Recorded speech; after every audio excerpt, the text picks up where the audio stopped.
नमस्कार, प्रणाम। मैं हूं अरविंद अकेला कल्लू। और कैसे हैं आप लोग? उम्मीद है कि सभी लोग अच्छे होंगे। और आप सभी को बताना चाहेंगे कि मैं वैसे विवाद में नहीं रहता हूं, लेकिन एक शो के दौरान फ्लो में गाना बजाना हो रहा था और फ्लो में कुछ ऐसा शब्द निकल गया जिससे हमारे कुछ यादव भाइयों को ठेस लगा, यादव समाज को तकलीफ हुई। तो इसके लिए दिल से सॉरी।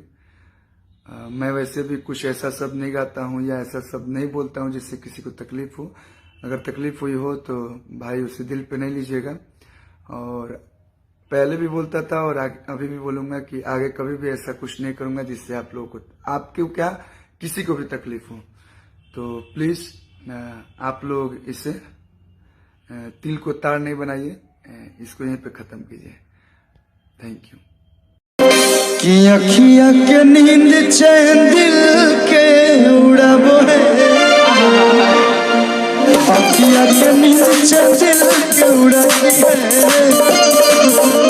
अखिया के नींद चैन दिल के उड़ाती है। यादव जी के बेटी सपना